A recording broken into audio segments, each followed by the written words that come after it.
What's going on, my people? How you doing? How's everyone doing today?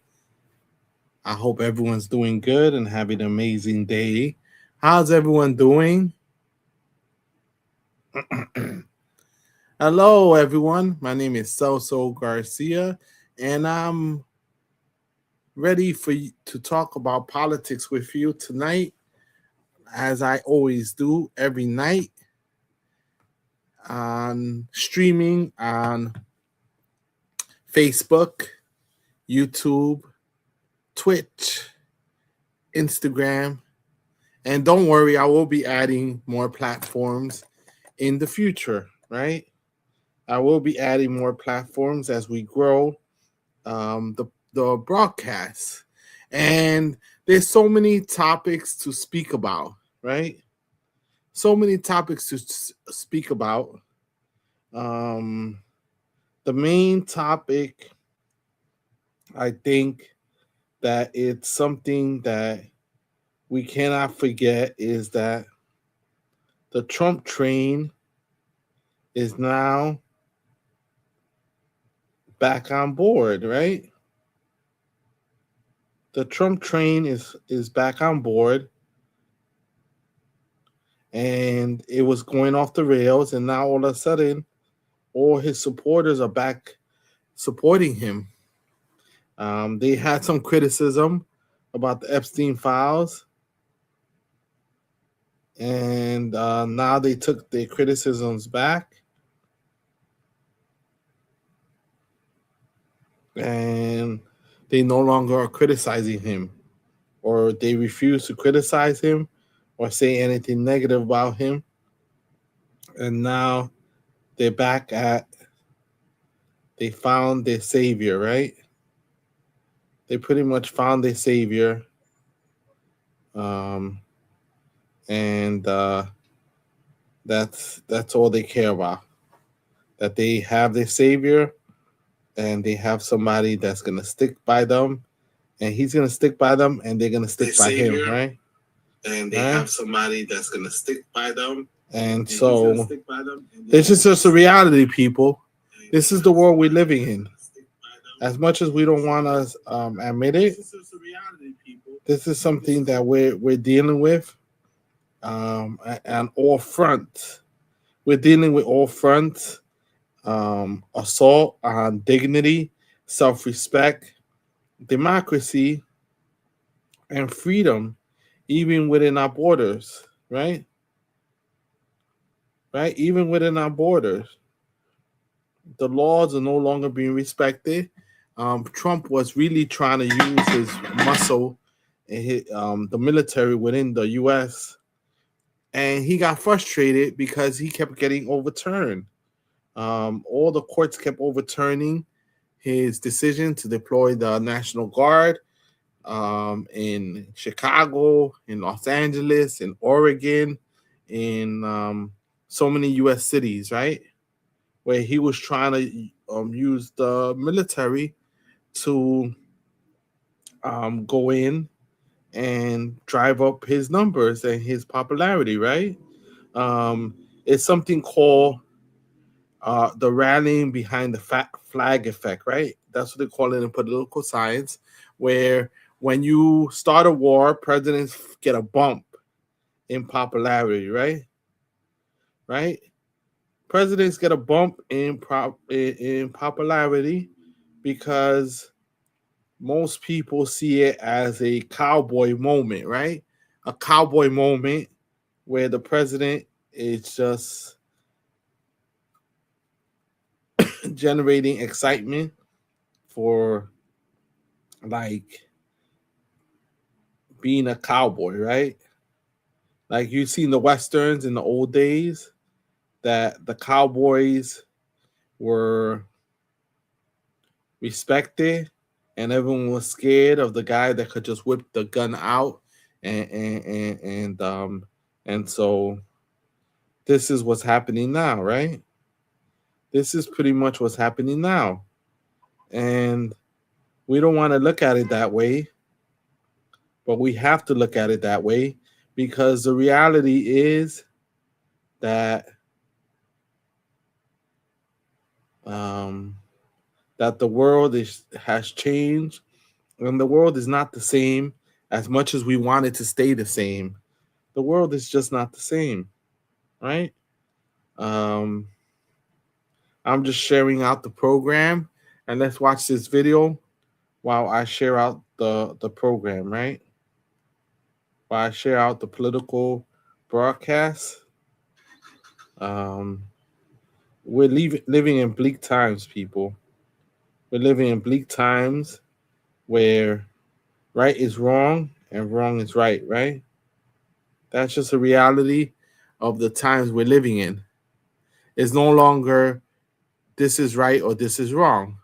I was watching some MAGA podcasters, and they were excited about, they were scared that they would have to abandon Trump and abandon his point of views. And they were really, really scared and worried that they would have to abandon him. And now they're happy again with him because now he's showing that he's got it all together, right? That he got it all together. So let's listen to Mr. Trump, President Trump, speak about Iran and how he's not going to sign a deal with them no matter what. Weapons are gone, so they have no air force, they have no air defense. All of their airplanes are gone. Their communications are gone. Missiles are gone, launches are gone, about 60% and 64% respectively. Other than that, they're doing quite well.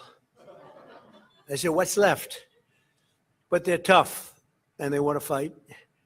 And they're calling, they're saying, how do we make a deal? I said, you're being a little bit late. And we want to fight now more than they do.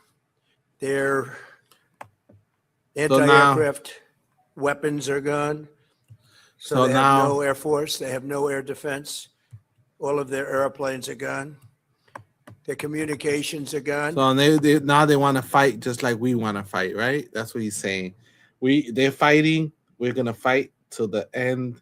We're not giving them no ground. We refuse to negotiate. We refuse to have a diplomatic ending to this.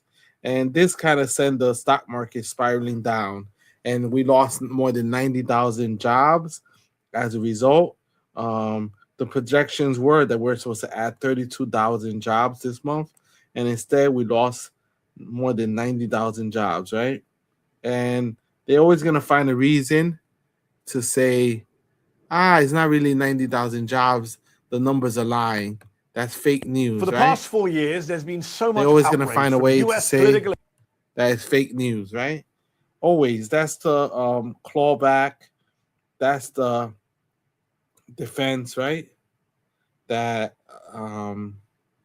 pretty much they're going to use, right? They're going to turn to, it's fake news. So now everything or anything that the news might report is fake news. It's not real. It's that people are Trump haters. People are unapologetic against Trump and refuse to give him any credit. And no matter how bad and atrocious the things he does are, they don't care. It's just a reality that we have sympathizers and people that think that whatever he does is good and whatever anyone else does is bad if you speak out against him or you say anything to the contrary of what's happening. So there was a little bit of a time that his numbers were dropping. To be honest. And the poll numbers were showing that his poll numbers were turning very negative. And then now they're showing that there's some type of bump that he got from the Iran strike. And the Democrats don't know how to respond. They have no idea how they could respond. They feel like there's no way to respond. But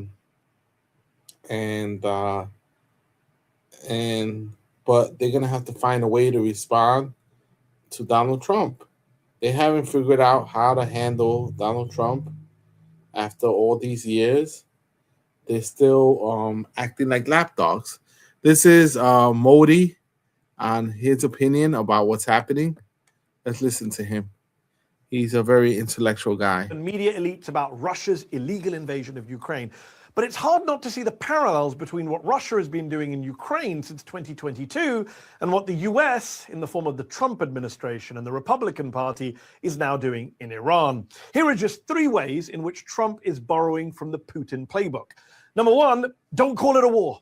Russia, remember, refused to say its illegal invasion of Ukraine in February 2022 was a war. No, they said. It was just a special military operation. So they still haven't been allowed to say that it's a war. They haven't, it's a special military operation. They haven't admitted that it's a war. They're saying it's just an operation, right? They're not using those exact words, and they already told all the cabinet members and anyone in the government to not say it's a war, but to say that it's a military operation, right? So they're borrowing the same language that Russia used, saying it's not a war. It's any other word. They could use any other word other than it's a war, right? All right, let's listen. In fact, the words war, invasion, and attack were all banned from use when describing Russia's military actions in Ukraine. Well, Trump and the Republicans here in the US today want you to believe their bombing of Iran and assassination of its head of state isn't a war either. Just listen. This isn't a war. We haven't declared war on Iran. We're not at war with the Iranian people. Strategic strikes, and according to the White House, and I just talked to them and talked to the Secretary of State, strategic strikes are not war. They have declared war on us. I don't believe in the semantics. We've talked about the language this morning. We're not at war right now. The White House even put out talking points to their congressional allies, urging them to refer to the war as, quote, major combat operation. Major combat operations. That's the exact language that they put out, the talking points. And the White House is dictating how Congress speaks about the war. Is this surprising to you that the White House is telling Congress what to do, what to say, and Congress is pretty much going along with it, right? They're going along with it, right? Sadly, there's no resistance. The War Powers Resolution failed twice, but a resolution saying that Iran is a terror group did pass, right? So, I mean, it's not a war, we swear. Number 2, it was a preemptive strike. That's what Vladimir Putin said after he attacked Ukraine. Россия дала упреждающий отпор агрессии. Это было вынужденное, своевременное и единственно правильное решение. There was zero evidence that Ukraine or any NATO countries were about to attack Russia in February of 2022. But Trump and co. also want you to believe that Iran was about to attack the US and that the US attack on Iran was a preemptive strike against an imminent threat. Our objective is to defend the American people by eliminating imminent threats from the Iranian regime. There absolutely was an imminent threat, and the imminent threat was that we knew that if Iran was attacked, and we believed they would be attacked, that they would immediately come after us. And we were not going to sit there and absorb a blow before we responded. The problem is that Trump administration officials have privately admitted to congressional staff that, quote, US intelligence did not suggest Iran was preparing to launch a preemptive strike against the United States. Number 3, there's the bombing of schools and hospitals. So these are the things that they accuse Russia of doing. They accuse other countries of engaging in this mass warfare that was illegal. It's against international law. And now we're doing the same exact thing that we accuse other countries. Rightly outraged when the Russians bombed a school in Ukraine in May of 2022, reportedly killing 60 people inside. And yet, on the first day of this war, the US and Israel bombed a school in Iran, killing over 160 Iranian schoolgirls and staff. A massacre. The world was rightly outraged when the Russians bombed hospitals, including children's hospitals. And yet, on the second day of this war, the US and Israel bombed a hospital in Iran, forcing the evacuation of patients, including a baby. What was it that Hillary Clinton tweeted in March 2022? If Russian leadership would rather not be accused of committing war crimes. So Hillary Clinton, this is what Hillary Clinton said, right? And I mean, the Democratic establishment is weak also. The Democratic establishment is weak. They're not fighting back. They're just doing whatever they want, right? That's the problem. They're doing whatever they want and allowing everything to happen, right? So, and people are saying it's not the same, right? But this is the Russian leadership, the same exact talking points, the playbook that they're using, the same exact playbook that They should stop bombing Trump hospitals. is using. Maybe the same now applies to the leadership of the United States. If you don't want to be accused of committing war crimes, as the Russians rightly have been, then stop bombing hospitals and schools and civilian targets across Iran in general. I could keep going. There are so many parallels. Putin said he was fighting terrorists in Ukraine. Trump says the same about Iran. Putin said he was bringing freedom to the people of Ukraine. Trump says the same about the people of Iran. But all lies. So just stop. Stop lying that this isn't a war. Stop lying that there was an imminent threat. Stop Putinizing your illegal attack on Iran. So stop lying. That's what he's saying. Stop lying. Trump is lying. Trump is not telling the truth. That's just a reality, right? And this is what Trump said. Already they're saying he's a dictator. The place is going to hell, and we've got to stop it. So instead of saying he's a dictator, they should say we're going to join him and make Washington safe. But they say he's a dictator. And then they end up getting mugged, and but the stats are very bad. Already they're saying he's a dictator. This is deploying the National Guard. Is going to hell. He's deploying when he deployed the National Guard in Washington, D.C., right? But he was able to do it during times of peace.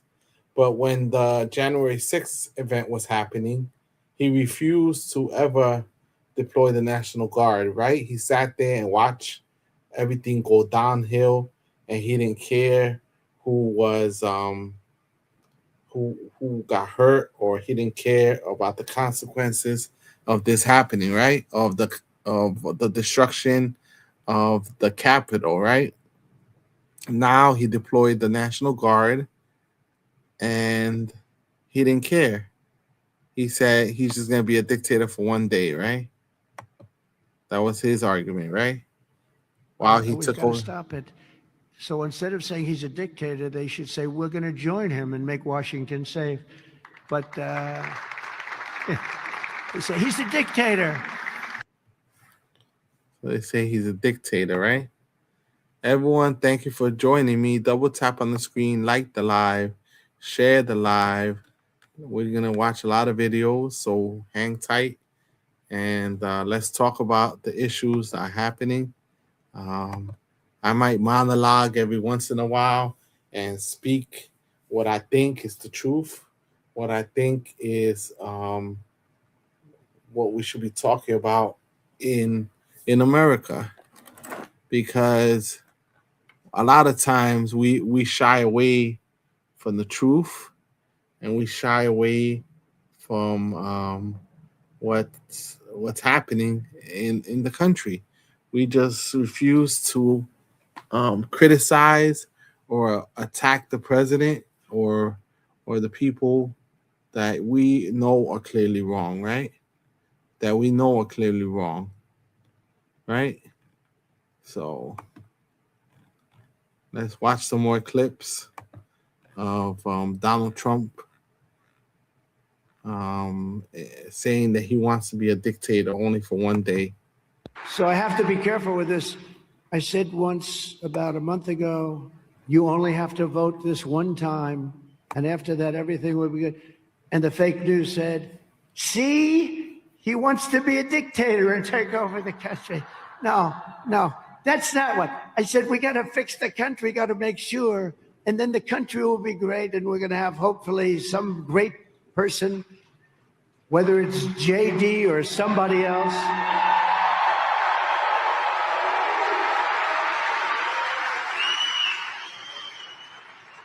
And when the great Sean Hannity asked me a question, and I jokingly said, he said, okay, let's get this up. You don't want to be a dictator, do you?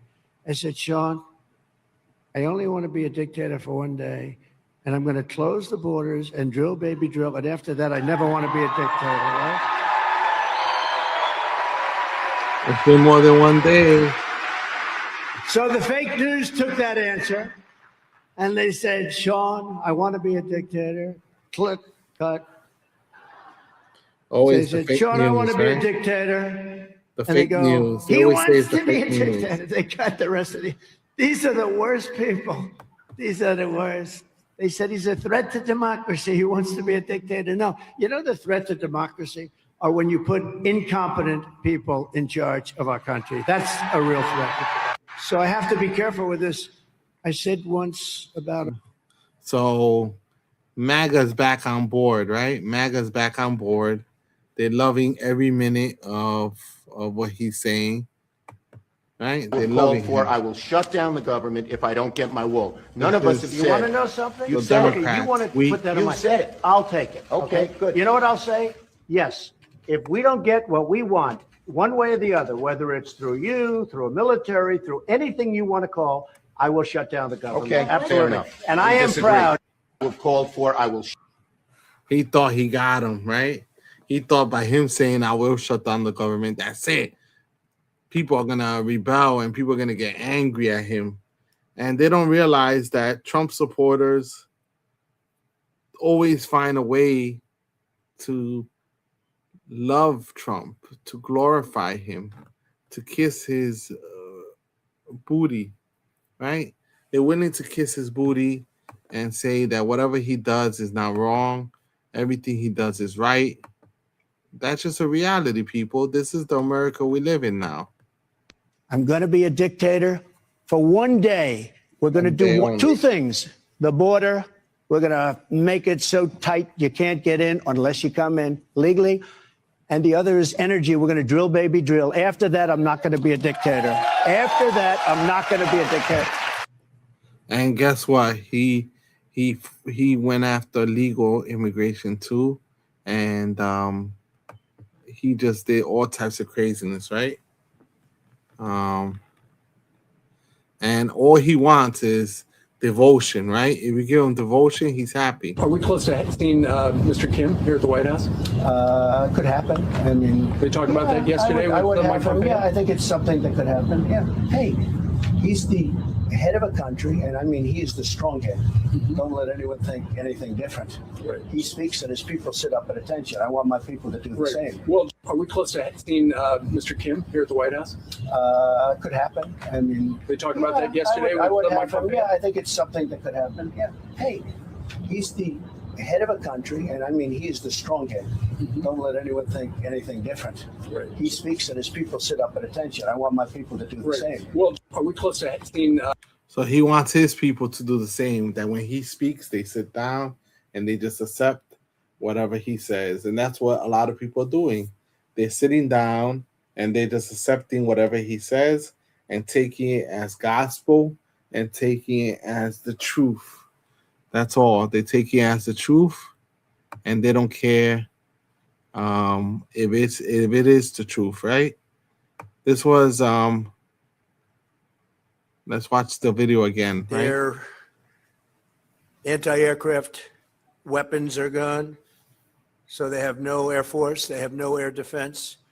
All of their airplanes are gone. Their communications are gone. Missiles are gone, launches are gone, about 60% and 64% respectively. Other than that, they're doing quite well. I said, what's left? But they're tough and they want to fight. And they're calling, they're saying, how do we make a deal? I said, you're being a little bit late. And we want to fight now more than they do.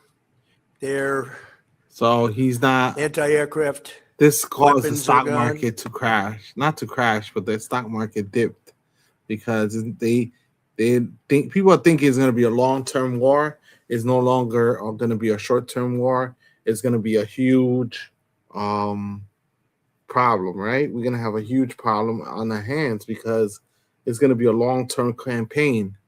It's not just going to be a short-term campaign, right?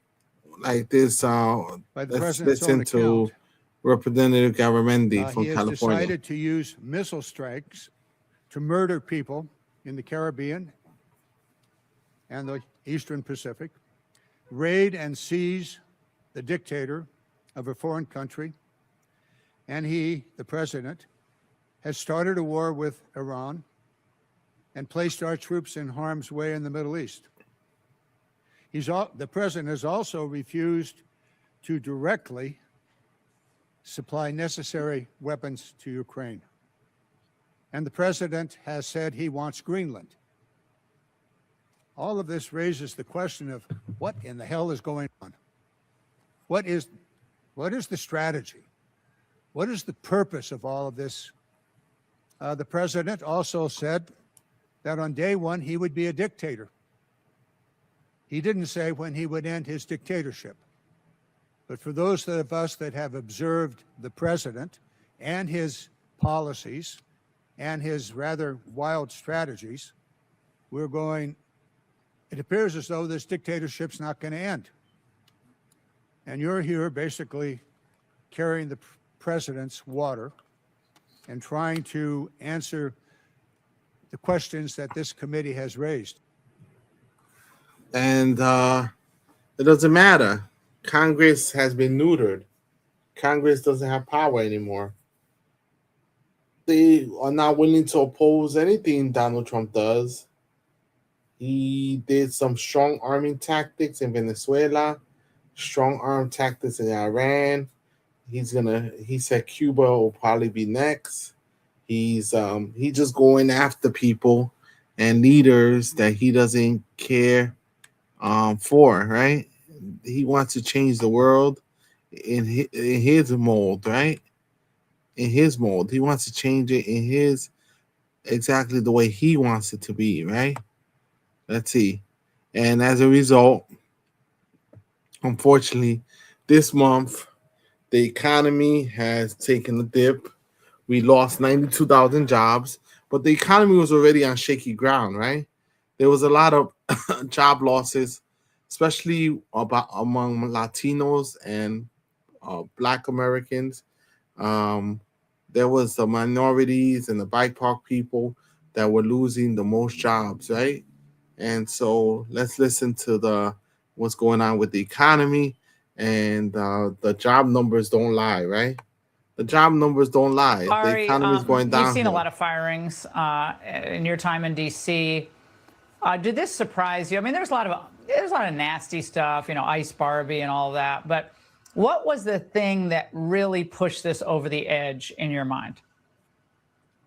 Well, I think it was two things, Laura. Number one, immigration was the president's biggest winning issue going into the campaign, and he didn't want to see it turning into a losing issue.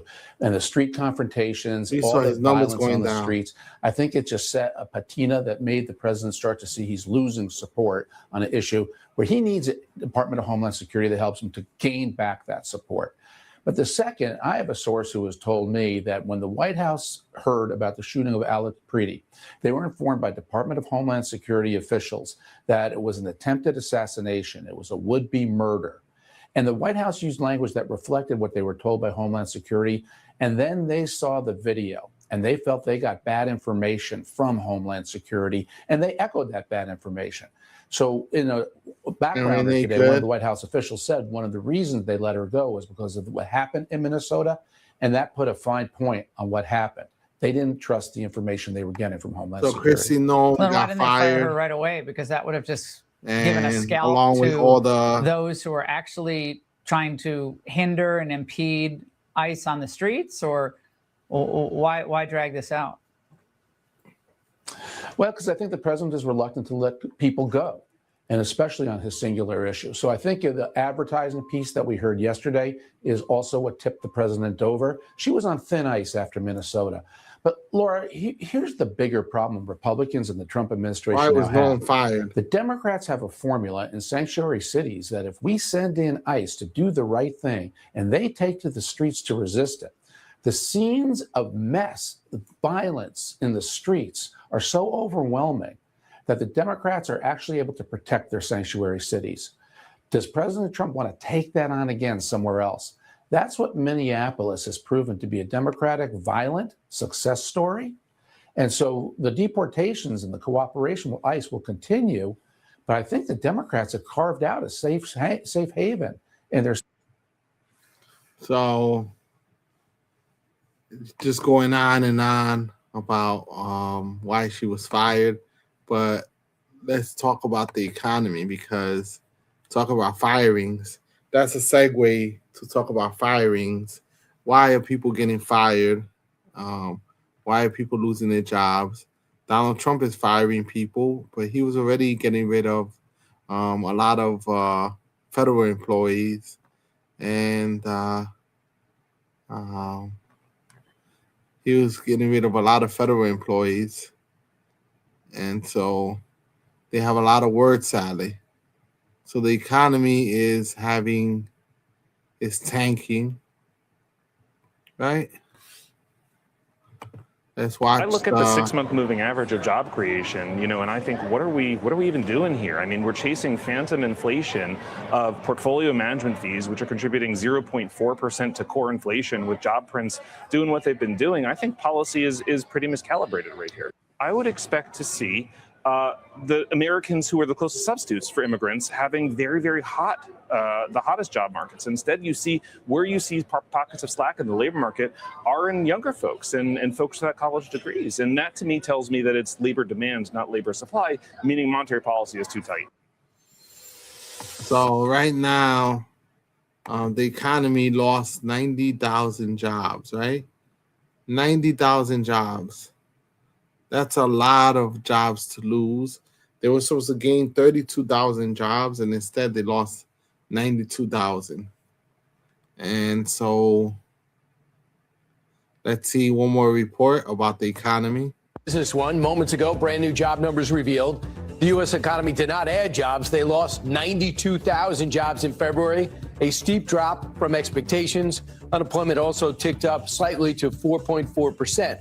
And jobs report, non-farm payrolls, minus 92,000. That is a big. Non-farm payrolls, a loss of 92,000 jobs. You can see the market reacting. We are also seeing the unemployment rate tick up to 4.4%. Business One, moments ago, brand new job numbers revealed.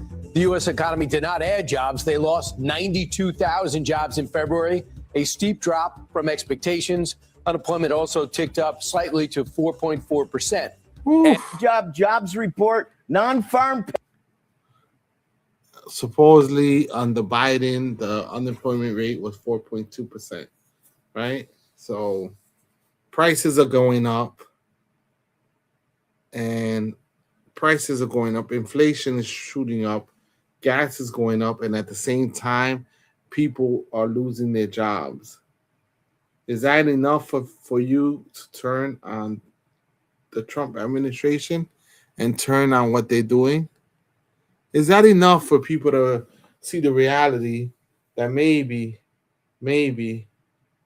America is not keeping its promise to its citizens, and we should backtrack and decide not to support this war and instead support American workers that are struggling, labor that are struggling to keep up with the cost of living, and especially with fuel prices going up, energy prices going up, rent,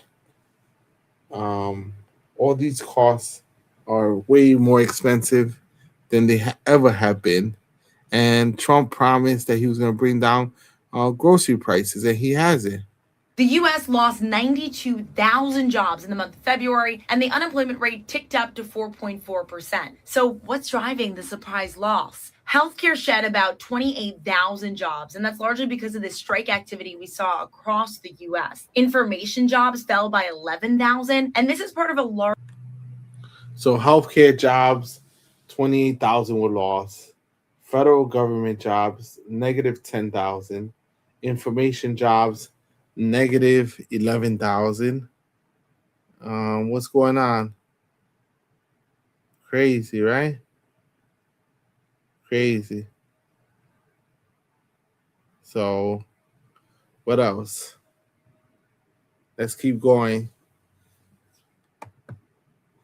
Let's listen to what she has to say. Trend that we've been hearing about, AI related layoffs and the impact of AI from companies like Block and Amazon. Federal government employment dropped by about 10,000 jobs last month, and it's now down 330,000 jobs since October of 2024. Some areas added jobs like social assistants, that's jobs like psychologists and social workers.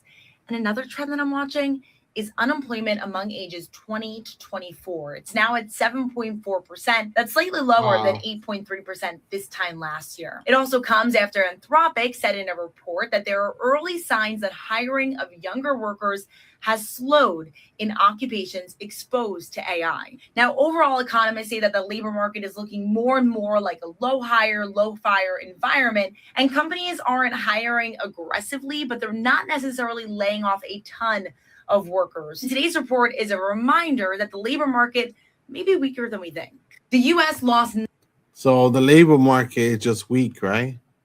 The labor market is just weak. It's just not as strong as Trump wants us to think, or the Labor Department wants us to think, or, you know, they really are pushing a narrative that is not weak, that is a strong. Right? It's a strong market, but it's not, right? We are just seconds away from the February employment report and retail sales from January. In this case, here's Rick. He's standing by. What's up, Rick? Yes, here we go. This is the big Feb jobs report. Non-farm payrolls, minus 92,000. Minus 92,000. That is a biggie. Minus 92,000 last month. 130K downgraded to 126,000. Minus 92,000. And this is Trump's numbers, right? He tried to fire the person that was in charge of the statistics. He got really upset because they weren't going with his job numbers. So, but now we know that the job market was shaky, right? He wanted Jerome Powell out because the job market was shaky, and he was blaming the Feds, the Federal Reserve, for the shaky job numbers and the shaky economy. But they saw signs of the economy kind of not holding up, and now we've seen the results of that. So make sure you follow, share, like the program. Definitely share it, like it, and subscribe to the channel so we could keep speaking about these issues. And I feed off of your energy. The energy you give me is an energy I give you back. Right? Thank you so much, everyone. Well, what would that come to? Minus, 185 in December of 2020. There's where our comp is. Now, that means we have a revision over 2 months now of minus 69,000. Average hourly earnings, always important, up 0.4, a little bit better than expected. Up 0.4 would equal where we were in the rear view mirror. To find a higher number, you're going all the way back to March of 25 when it was up 0.5. If we take a year-over-year perspective on earnings, 3.8, also 1/10 better than expected. 3.8, best since November of 25. Weekly hours worked are always key. 34.3 as expected. The unemployment rate moves up 1 tick to 4.4%. We're expecting it to remain at 4.3. 4.4 equals where we ended up last year. To find a higher number, you're going to November. So Dece was 4.4. November 25 was 4.5. If we look at labor force participation, wow, a big drop, 62.0. We're expecting 62.5. 62.0 would be the weakest, and I have to really go back on this. 62.0 would equal Dece of 21. To find a smaller number, you're all the way back to November of 21 when We are just seconds away from the February employment report and retail sales from January. In this case, here's Rick. He's standing by. What's up, Rick? Yes, here we go. So guess what? No matter what you argue, the job numbers are weak. The stock market started to plummet. The gas prices are starting to plummet. And so everything that Trump expected is back, is pretty much going against him, and he has to backtrack and say, hey, you know, you're going to feel a little pain for a little bit, but I have a master plan. And guess what? People believe him that he has a master plan. They take his word as gold, right? They take his word as gold, and they don't care what he has to say, right? They just take his word as if everyone else is lying and no one else is telling the truth. I want you to watch this video. Ari, you've seen a lot of firings. Sorry, we saw that one about the firings. And so a little bit, I'm going back and forth between the topic just to show the similarities. So the United States does not target civilians. This is the White House's answer. Elementary school and kill 175 people. Not that we know of, Sean. This war is not and looking the good. Department of War is investigating Very this matter, and I controversial. would just tell you very strongly, Very the United bad. States of America does not target civilians, unlike the rogue Iranian regime that targets civilians, that kills children, that has killed thousands of their own people in the past several weeks, and uses propaganda quite effectively. And unfortunately, many people in this room have fallen for that propaganda. So I would caution you from pointing the finger at the United States of America when it comes to targeting civilians, because that's not something that these armed forces do. Did the United States? Levitt is talking about that the United States uses propaganda against, and we shouldn't believe the propaganda that the press is releasing, right? So they're saying that whatever the press shows us is fake news, and whatever the president says and the White House says is the real truth, right? No matter what information they have, no matter what data they have, the president and the White House are the only ones we can trust, right? That's what they're arguing. Double tap on the screen, hit the like button, subscribe, and share the program. Thank you, The everyone. president has said countless times on the campaign trail, I've been with him at the rallies, I know you've been there covering them too, Peter, that he is focused on launching the largest mass deportation operation in American history of illegal criminals. And if you are an individual, a foreign national, who illegally enters the United States of America, you are, by definition, a criminal. And so therefore, you are subject to deportation. I apologize for interrupting. So to be clear, it's not violent criminals do not receive precedence in terms of the deportations taking The place. president has also said two things can be true at the same time. We want to deport illegal criminals, illegal immigrants from this country, but the president has said that, of course, the illegal criminal drug dealers, the rapists, the murderers, the individuals who have committed heinous acts on the interior of our country and who have terrorized law-abiding American citizens, absolutely, those should be the priority of ICE, but that doesn't mean that the other illegal criminals who entered our nation's borders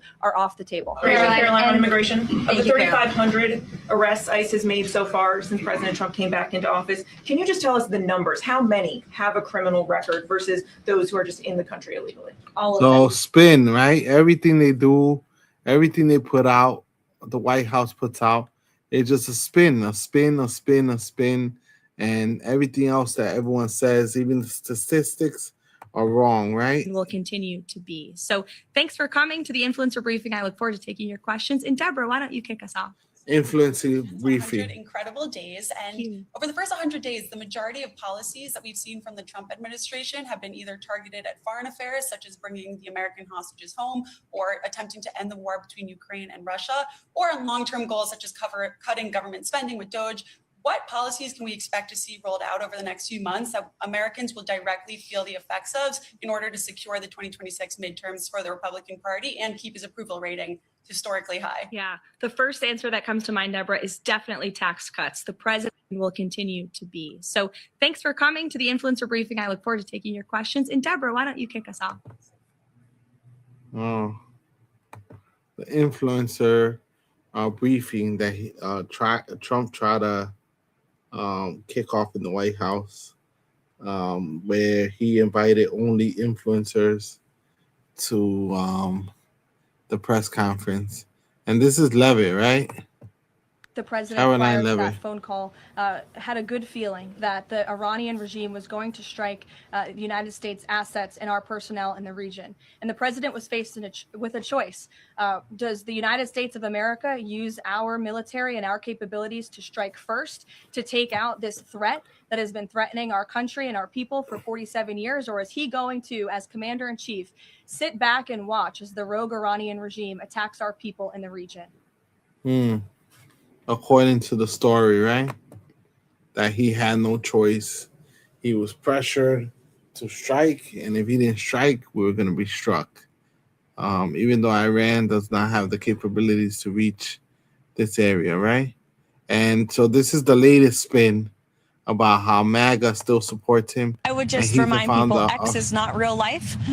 This president lives in the real world. And with respect to MAGA, President Trump is the leader of MAGA. He's the creator of the MAGA movement. And there is nothing more America first than taking out terrorists who have maimed and killed our own servicemen and women, who chant death to America and who pose a threat to the homeland. And so President Trump is a leader of the peace through strength foreign policy doctrine. He attempted peace through diplomacy exhaustively and extensively with the rogue Iranian regime.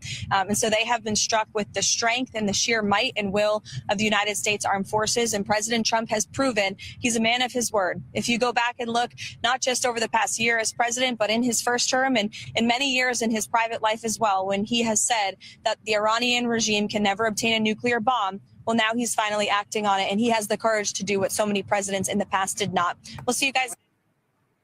He's MAGA. He's the founder of MAGA, and he's doing it because America should be first. So that's the new argument that they're making, right? In the meantime, we having so many citizens that are pretty much stranded in they're pretty much stranded, right, in other countries because the United States could not plan accordingly. They could not plan accordingly.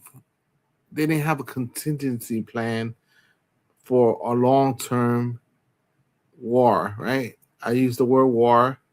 I know they're gonna get upset about this.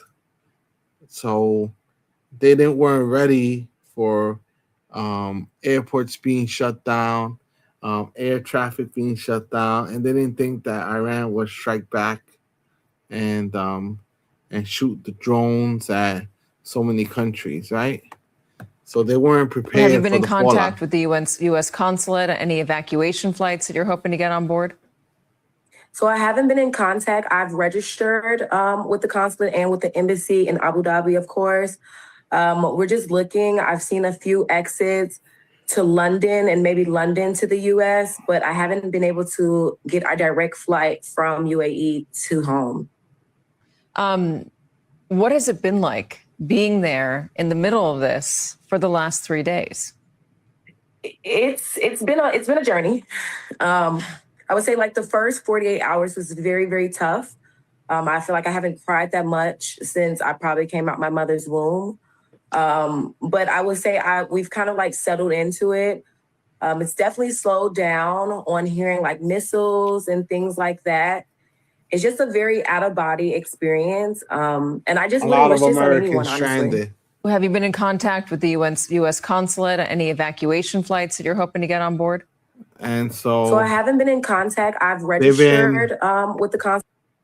they've been getting messages saying this is the messages that American citizens have been getting from the U.S. government. This is the messages they've been getting from the U.S. government. They get a voicemail letting them know that they're on their own. But when Americans called the State Department's hotline last night, this was the message. Please do not rely on the U.S. government for assisted departure or evacuation at this time. There are currently no United States evacuation points. Well, today the State Department says it launched a crisis intake form and updated the message on the hotline to this. The U.S. is committed to helping U.S. citizens who want to leave the region to do so. If you are calling for assistance with travel, please stay on the line. Tommy Pigott, the State Department spokesperson, joins me now for more. Tommy, Caroline Levitt just said in the briefing that they're working on charter flights to get Americans out. Have any charter planes with Americans on them taken off? And if so, how many? And how many more are on the way? What I can say is that the task force, the 24/7 task force that has been activated to help Americans, has assisted nearly 6,500 Americans with options, guidance, and assistance to leave the region. Those options are continuing to ramp up. We are every second identifying additional options. In terms of one of the clips that you mentioned, in terms of that introduction, for those areas where airspace is closed, we are working on options and reaching out proactively to Americans with options to move Americans from areas where airspace is closed, where airspace is open, where they can have a commercial option or where they're able to have a charter flight. Further, we've seen 17,000 Americans able to access options in order to return to the United States since this began. So we are dedicated to this. Our highest priority is the safety and security of the American people. Please call that number +1 202 502 4444. Excuse me, 501 4444 to register, to make sure we know who you are and we can help. Okay, so After all the news coverage of Americans being stranded in different countries, all of a sudden they decided to actually provide a phone number and a way for people to contact the U.S. consulate, right? Because people were just pretty much stranded for days in different countries, different airports. I already said yesterday, countries were not alerted of imminent shutdown of the airspace. And it's just a bizarre scenario, right? Everyone subscribe, like the program, share the program, and support the program as much as possible so we can continue to grow and continue to cover the news and politics on a daily basis, right?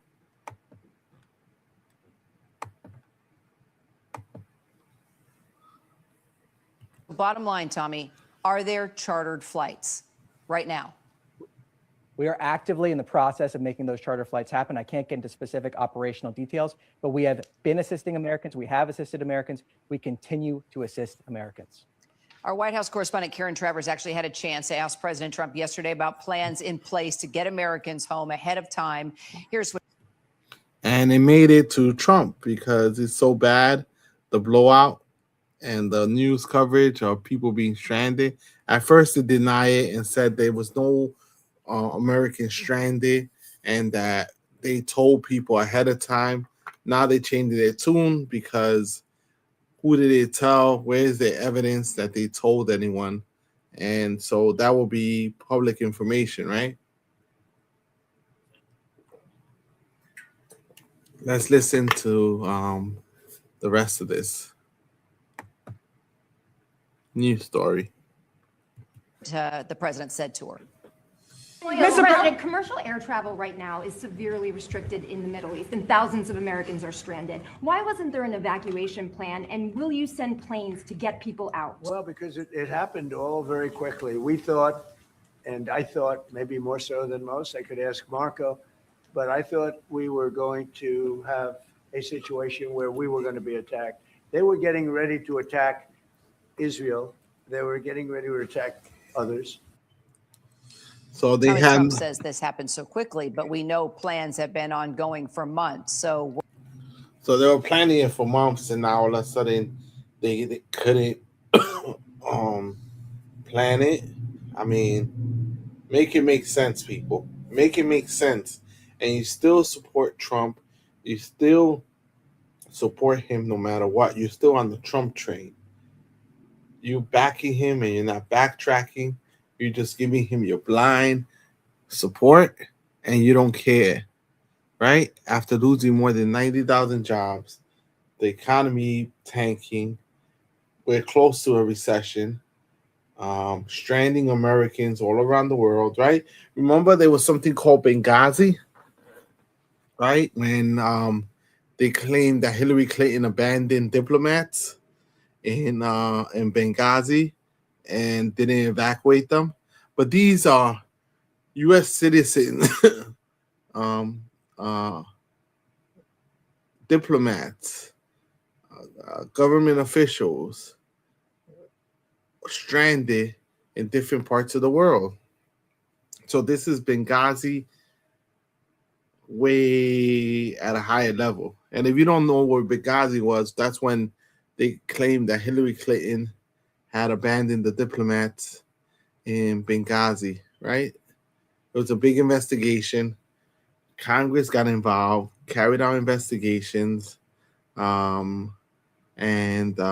really tore into her.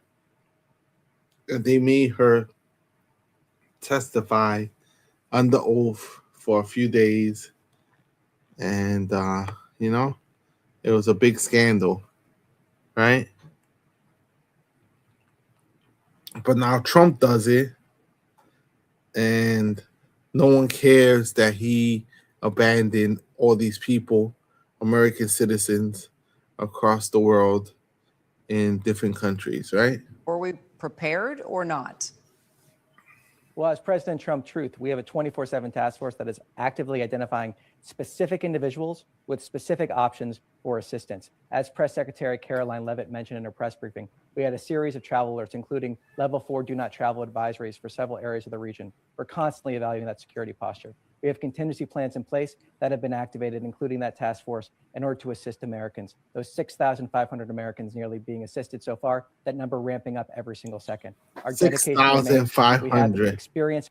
Can you believe it? 6,500 Americans that they have assisted. And what about all the other Americans that haven't been able to contact the State Department, that haven't been able to contact an embassy because the embassy is not open, because now the embassies are vulnerable and the embassy staff are scared to come in. And so 6,500 stranded Americans they admitted to. That's a lot of Americans stranded in different countries, right? A lot of Americans stranded in different countries. Can you believe that? And they say it lightly, as if it's not a big deal, right? Wow. Not a big deal, right, everyone? Imagine Hillary Clinton would have done that. We would have been beating down her throat. And they asked President Trump directly. Thousands of Americans are stranded. Why wasn't there an evacuation plan? And will you send planes to get people out? Well, because it happened all very quickly. We thought, and I thought maybe more so than most, I could ask Marco, but I thought we were going to have a situation where we were going to be attacked. They were getting ready to attack Israel. They were getting ready to attack others. You're seeing that right now. And a lot of those missiles that are hitting in, those are stationary. Those were aimed there for a long period of time at these other countries. So I think I was right about that. We attacked first. And if we didn't, it could have been, look, we're really decimating them. They're being decimated. And he just talking about the war, but he's not even talking about the stranded Americans. 6,500 that we know of stranded in different countries. They can't get flights back into the United States. They were abandoned by the government to their own devices.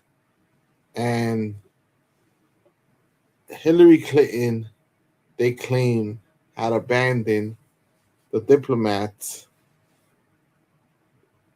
and in Benghazi, and they made such a stir. Congress went crazy, and it wasn't even that many people, but this is thousands of people, more than 6,500 people that were stranded and are currently stranded, right? And their stories are coming out slowly, right? Their stories are coming out slowly about them being stranded, right? There's another person speaking about their story. Can I not go home? But safety is, nowhere near guaranteed. I work for a small American company that we've been coming to Qatar for a couple of years. What has happened? Has it been missile interceptions, drone interceptions, daytime, nighttime? Can you walk me through what's been happening? The majority of it's been happening at night. It's 2 o'clock in the morning, wake you up out of a sleep. Everybody goes outside to take a look at what it was. And then they come on with like announcements, go back inside, shelter in place. We saw on Facebook that you wrote, I have contacted every number I can find and have received zero help. Tell me about that. The U.S. government has been absolutely disappointed in this situation. We were registered with the embassy before we even got here. And we knew about nothing happening until a missile was actually intercepted not far from where we were working. As I'm contacting the U.S. Embassy, the first time I called, I got a recorded line saying that we're closed today. Oh, what day was that? That was Monday. On a Monday. Okay, not even the weekend. So then I started going through the contact this, contact that. They led me to a 202 number, call for help with evacuations, and the guy basically said, "Make your way to Saudi." And so just get there. Just however you can, just get there. Just get there. And we have no vehicle. We have no transportation. We're here on a work site where we live at the job site. And so when I explained it to the guy, he essentially said, well, the government's not assisting. I called a stateside number. And at this point, this was the next day or the end of the next day. And the Saudi airspace had closed. And so they're telling me, okay, well, now we're directing people to the Egyptian peninsula. And my actual comment was, well, great. I have no idea how to cross an entire country with zero assistance. We grow up and we have we put a lot of faith into our government system, and to be put into a situation like this, where they basically go, you're on your own, is just, like I said, it's really just disappointing. If you had a message for the elected leaders in Washington, for President Trump, what would you want him to know? That hasty decisions put American lives at risk, and that leaving so many people stranded is just irresponsible on their part. Not only can I not go home, but safety is, nowhere near guaranteed. I work for a small American company that we've been coming to Qatar for a couple of years. So what has happened? Has it been missile interceptions? So he's stranded in Qatar, no transportation, no way out. They're telling him he has to cross the border into other countries, and that the U.S. government can't help him get out, that he has to figure it out. In other words, the route they gave him is closed, right? Once they gave him the route, they gave him advice. Then he said that the route was closed the next day. Bizarre, right? This is how disorganized this whole area has been, right? That's how disorganized the United States has been. Here goes more people stranded. Another person that's stranded. You can hear the siren behind me. Amidst the hail of drone strikes and the wail of sirens, Alyssa Ramos is desperately seeking a way out of Kuwait. We're doing everything everything we can to get a land border crossing out of here because the missiles and drones keep attacking. The American travel expert seeing smoke and watching missile interceptors from her hotel window. She's been documenting this new war since her arrival, while simultaneously looking for an escape route.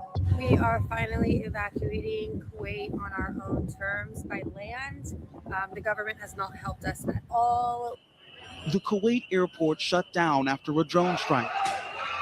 Stories like hers adding increasing pressure to get the government to help. We have seen the government's post today telling all Americans to evacuate on their own. I can hear the missiles overhead already. They told everyone to evacuate. U.S. embassies and consulates coming under attack and Americans stranded across the region. But escaping has not been easy. Even cruise ships in the region are forced to wait out the conflict for now. Traveling home from a business trip in India, Ryan Blackman was on the last leg of his journey home to Dallas when he realized his flight was being diverted. Saw some breaking news that Iranian airspace would be restricted. My initial reaction was probably land, refuel, find a different route, maybe head west. And then, 4 or 5 days later, still in Doha. With few choices, he says staying put seems the safest option for him. What have you done to try to find a way out? Right now, what I've heard is there are individuals that are taking buses or ground transportation to Riyadh or other locations in the region. Riyadh is under attack tight in Doha. Is kind of one of two options. My current feeling is I feel safe in Doha. In the Oval Office, the president faced with tough questions. Why wasn't there an evacuation plan, and will you send planes to get people out? Well, because it happened all very quickly. Not long after that back and forth, the State Department announced it was looking at military aircraft and chartered flights for Americans trapped in the Middle East. It all starts by knowing that where you are and how we can get a hold of you. The White House later seeming to place blame on the Americans who are still stranded in the region. The Secretary of State issued level 4 travel advisories dating back to January for many of these countries in the region. Again, I just laid out for you that there have been plans in place and that the State Department has been very clear to the American people traveling within this region not to travel to these regions. We gave notices to leave immediately. So far, the government says 17,500 Americans how the story have returned keeps to the changing. region, with at least Depends on who you 14 speak countries to. now caught in the crosshairs. Many more Americans are left to get out, mostly on their own. This map showing the blackout of air travel, with airstrikes the biggest concern. I had the best trip of my life before the worst trip of my life. On his way home from a wedding in India, Oliver Sims changed planes in Doha, Qatar. The connection and takeoff seemed to go smoothly enough. An hour and a half into the flight, I got a notification that said that the U.S. And Israel had started airstrikes on Iran. We had to turn back around to go to Doha. I think it was 12:30 in the morning. A bunch of airport staff rushed into the lounge and they told us to evacuate the airport. People had started reporting that the Kuwait's airport and Dubai's airport were getting hit. Dramatic videos posted online show the explosions and rocket intercepts inside Qatar and over its skies. So I'm just constantly in a state of fear, and any type of noise or thud that I hear, I'm like, is that an explosion? Is that a missile? Some travelers got creative in attempts to leave the region. Our Brett Clinton spoke with one American who was desperately trying to get home to Nashville, Tennessee to her children via Hong Kong. Okay, and you just came in from Dubai, the first flight in several days from Dubai. How do you feel right now? So relieved. Yeah. Oh, I'm sorry. It must have been quite an ordeal for you. Just something you never think you're going to see. You obviously contacted the embassy. Did you get any help? Zero help. Zero help from the embassy. Got prayer beads. Alyssa and her friends were able to hire a car and drive to Saudi Arabia. We made it! We are passing the Riyadh airport. I'm not feeling super confident about this flight taking off. The airport's pretty empty. After days of waiting, Alyssa eventually made it to Egypt, where she is one step closer to safety. The gravity of the war in this moment is not lost on Ryan in Doha. It's very easy for us to be comfortable at home and take for granted. People are stranded. They're stranded in different countries because of the lack of planning, the lack of insight, the lack of preparation, the lack of experience from putting in loyalists into the government. People that are loyal to Donald Trump but not necessarily have the most knowledge and the most ability to do the job the way they should do the job, right? I guess it doesn't matter anymore. It's who you know, not what you know, right? That's the reality of the world. It's not what you know, it's who you know. So they're in and they're not providing the services to the people. Granted, many of the things that we can take for granted at home. And I think being thrust into the middle of a situation like this certainly gives you a heightened sense of awareness of just how much is happening outside of your space. And while Ryan waits for safe passage home from Doha, his thoughts are with his wife and children. What is that moment going to be like when you see Oh, your man. wife and those little kiddos? It's going to feel good. Yeah, it's going to feel good. Crazy, right? Yeah, I think you might have hit a little bit of an emotional What's chord going on with the United States? with me, because I probably put that a little bit in the back of my head, but it'll certainly feel good.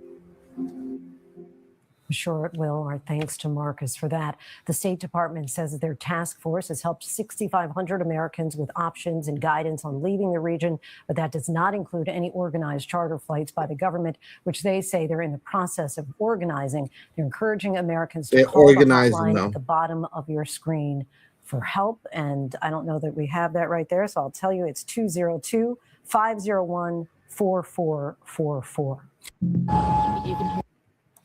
Wow. People are just straight up stranded. They're straight up stranded. They don't have nowhere to go. They don't know what to do. Right? They just don't know what to do. After days of being stranded in the Middle East, some Americans are finally making it back on U.S. soil. This was the first direct commercial flight out of the UAE that landed at JFK on Thursday. Now, passengers said they felt relieved to make it back home, but many said they felt frustrated with what they described as the lack of support from the U.S. government. There's not anybody doing enough on our side here in the United States. We reached out to a lot of just, Senate and then representative offices as well. It seemed there like organizationally just wasn't really a plan. There was absolutely zero plan for evacuation for anyone. The phone numbers are a joke. On the 3rd of March, Secretary of State Marco Rubio told reporters that some 9,000 American citizens had left the Middle East since the start of the conflict, and he appealed to citizens still in the region to make 9,000. themselves known to the authorities. We need to know where you are. We need to have contact information for Americans that need assistance. They have to register with us because as these options begin to open up, and as they open up, we have to be able to call you. We have to be able to reach you. But Americans in the region say they received very little guidance from the State Department. Earlier in the week, callers got a pre-recorded message that said, "Please do not rely on the U.S. government for assisted departure or evacuation at this time." Now, the message was updated by Wednesday morning to say the U.S. is committed to helping U.S. citizens who want to leave the region to do so. It also said that callers should stay on the line to get assistance with travel from the region. Some say they were left to fend for themselves under extraordinary conditions. All other countries were immediately, getting plans, getting planes in, where we were just kind of told, get a commercial flight and, stay safe. After days of being stranded in the Middle East, some Americans are finally making it back on U.S. soil. This was the first direct commercial flight. Yeah, so other countries made sure they took care of their citizens. They charter flights. They took care of their citizens and make sure everything was good. In the meantime, the United States was running around like a chicken with their head cut off, right? I know it's your first time in Qatar. What's it been like for you there? Oh my God, it's been surreal. I still can't believe that I'm actually here. It was just supposed to be a layover, and I am still here almost a week now. I wake up to the interception of missiles and drones every morning. It's been absolutely just horrifying. What are you hearing about getting a flight?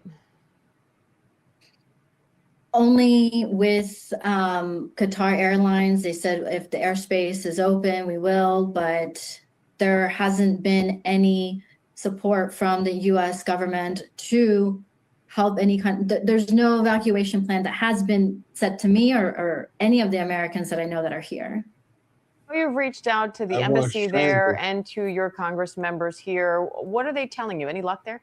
No, it's the same thing. I've done everything, called US Embassy, all of the numbers that the Department of State have publicized. I've filled out the STEP program or the STEP form, the intake risk intake. I've done everything. I've even been able to get in touch with some of the council people in New York, the Senator Schumer's office.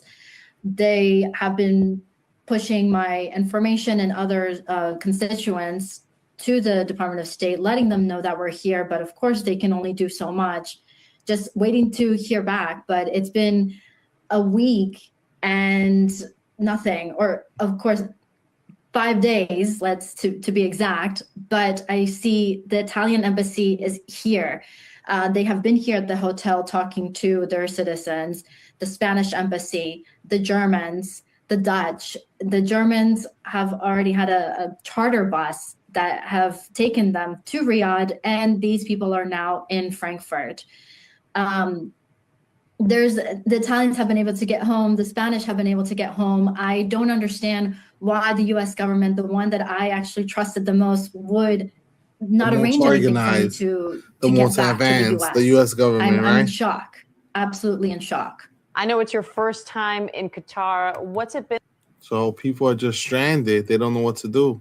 And this was a journalist in Doha. They were telling people to go to Doha. This is literally happening right above us right now.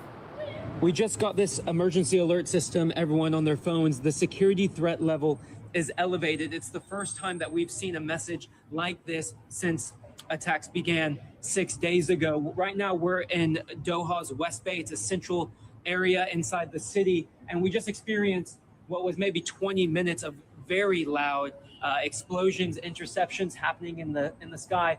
At least from our perspective, the team, we've been here on this site for the last 6 days. This instance was probably the loudest and the longest series of missiles coming from Iran. We know that they were missiles because Qatar's Ministry of Defense just put out a statement saying that they were under a missile attack from Iran, and for everyone here to remain inside. Where was that? This is literally happening. So it's clearly happening all around. Right? It's clearly happening. And they want to be in denial.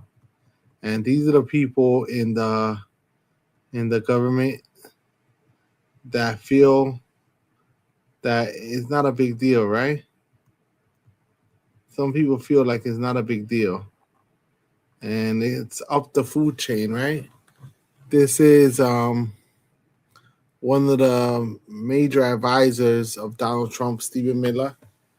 The light will defeat the dark. We will prevail over the forces of wickedness and evil. They cannot imagine what they have awakened. They cannot conceive of the army that they have arisen in all of us. Because we stand for what is good, what is virtuous, what is noble. And to those trying to incite violence against us, those trying to foment hatred against us, what do you have? You have nothing. You are nothing. You are wickedness, you are jealousy, you are envy, you are hatred. You are nothing. You can build nothing. You can produce nothing. You can create nothing. We are the ones who build. We are the ones who create. We are the ones who lift up humanity. This guy's nauseating, you right? could kill Charlie Kirk. You have made him immortal. You have immortalized Charlie Kirk. And now millions will carry on his legacy. This guy's nauseating, right? This is the guy advising Trump, his main advisor. You hear him? Therefore, torture is the way to go. because tortured people can live. Torture is a celebration of life and human dignity. We need to remember that as we enter these very dark and dangerous times in the next century. And I only hope that many of my peers and people who will be leading this country will appreciate the value. You hear this? This is the people that are in charge of the country. We're a superpower, and under President Trump, we are going to conduct ourselves as a superpower. It is absurd that we would allow a nation in our own backyard to become the supplier of resources to our adversaries, but not to us. The future of the free world, Jake, depends on America being able to assert ourselves and our interests without apology. This whole period We shouldn't that happened apologize. after World War II, where the West began apologizing and groveling and begging I don't even and know engaging these honestly vast what you're talking about right reparations now. schemes. We invaded the president country. was Went into the country and we seized the leader of Venezuela. Damn straight we did. And I'm Because saying, we're not going to let. because so is the point, Jake, U.S. going to have the new point, elections? Jake, is that we're not going to let Tim Pot communist dictators send rapists into our country, send drugs into our country, send weapons into our country. Okay. And we're not going to let a country fall into the hands of our adversaries. We're a superpower, and under President Trump, we.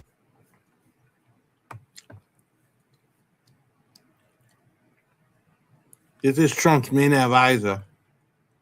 All right? One of the brains behind all of President Trump's second-term policies, Deputy Chief of Staff for Policy, Stephen Miller.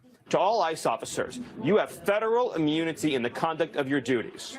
And anybody who lays a hand on you or tries to stop you or tries to obstruct you is committing a felony. The 40-year-old hardline conservative grew up in Southern California and became politically active at a young age. I do like that he's really good about voicing his opinions, but I don't like the way he does it. That's clear in this video made by his classmates at Santa Monica High School, which has excerpts from the speech Miller delivered while running for student government. Am I the only one who is sick and tired of being told to pick up my trash when we have plenty of janitors who are paid to do it for us? Witnesses say those comments got him escorted off stage. Miller went on to Duke University, which was thrust into the national spotlight in 2006 when white members of the school's lacrosse team were accused of raping an exotic dancer who was black. You, a student, pretty much the only person who'll talk to us. What's going on? Miller made multiple TV appearances defending the players. This was never about what happened to this particular woman, according to her testimony, nor was it ever about these players. The state's attorney general later dropped all charges against the players, and the accuser eventually admitted to lying. He is appearing as essentially a spokesperson on major primetime shows. Ashley Parker is a writer at The Atlantic who believe has it? covered Miller. These cultural issues can kind of catapult someone like Stephen Miller from the fringes to the center of a conversation that's dominating the nation. Miller began his career in Washington working for influential Tea Party Republicans like former Congresswoman Michelle Bachmann and then Senator Jeff Sessions. As a top aide to Sessions, Miller helped craft messaging against a 2013 bipartisan immigration bill that would have created a path for millions. You see, this is the people we have in power. They're the main advisor to President Trump. Of undocumented immigrants to gain legal status. I believe the interest that needs to be protected is the national interest of the United States. Other Republicans lined up behind Sessions, and although the bill passed in the Senate, it eventually died in the House. A few years later, Donald Trump entered the political scene, voicing his hardline stance on immigration. The first senator to come on board and endorse Donald Trump was Jeff Sessions, and very shortly thereafter, Can you believe that, people? This is what we're dealing with. People like Stephen Miller that just love to Stephen control Miller things. joins the Trump campaign. Miller soon began writing speeches for Trump with a heavy focus on immigration, including his acceptance speech at the 2016 Republican National Convention in Cleveland that summer. We are going to build a great border wall to stop illegal immigration. Miller also delivered his own speeches on the campaign trail. Everybody who is trying to stop Donald J. Trump wants that border to stay wide open, They want illegal immigrants to continue pouring in. They do not want to protect the American people. What it really is. You hear this? This is who is advising Trump. I will say and I will do things that no one else in their right mind would say or do. Let me give you an example. Am I the only one who is sick and tired of being told to pick up my trash?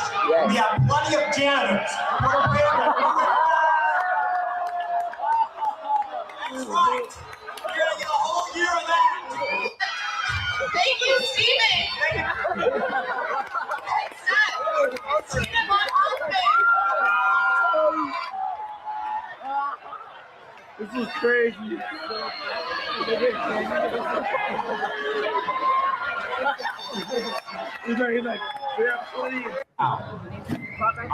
And ever since then, he has been angry at the world and angry at everyone, right? Trying to make up for his high school days. Stephen Miller, thank you for your support, your leadership, your clarity, understanding why this matters to each American citizen, and why the War Department is central to ensuring that it happens. It doesn't happen without President Trump, but it doesn't happen without your clarity and your leadership. Stephen Miller, thank you for your support, your leadership, your clarity, understanding. The mastermind of the world that's pushing Trump to do the things that he wants to do. The cartels that operate in this hemisphere are the ISIS and the Al-Qaeda of the Western Hemisphere, and should be treated just as brutally and just as ruthlessly as we treat those organizations. What we have learned after decades of effort is that there is not a criminal justice solution to the cartel problem. There are elements of the problem that require a criminal justice solution, to be sure.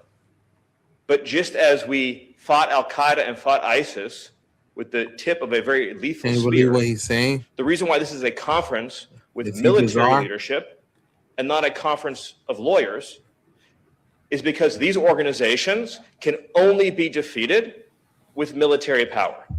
The cartels that operate in this Military power. hemisphere are the ISIS and And the they Al-Qaeda started a of the war. Western Hemisphere. Right? And They should be started a war in Ecuador. They told the Dominican Republic they're using the airport space in the Dominican Republic. They're threatening countries in Latin America that if they don't do whatever they're told, that they will be removed from leadership. And Donald Trump did say that Cuba may be possibly next as the next country that he will remove. Let's listen to Donald And Mr. Trump. President, if you are declaring war against these cartels and Congress is likely to approve of that process, why not just ask for a declaration of war? Well, I don't think we're going to necessarily ask for a declaration of war. I think we're just going to kill people that are bringing drugs into our country. Okay, we're going to kill them. You know, they're going to be like dead. Okay. Yeah. And Mr. President, if you Straight up, he said it. He's just gonna unalive people. He doesn't care what anyone has to say. And this is what he's saying. He says what he's gonna do. He always says what he's gonna do. And you gotta believe him, right? I don't think he did it. But you know what? Even if he did do it, you know what I mean? I don't think he did it. But you know what? Even if he did do it, you know what They I mean? wouldn't believe it. They still wouldn't believe that he did it. Right? They are having to run on heartrending issues like this. This was in 2024. Eventually, it culminated the long break, simmering break between he and myself in June of 2020 when he wanted to deploy active duty troops on the street of Washington, D.C. and suggested actually that we shoot Americans in the streets. When he suggested that we shoot Americans in the streets.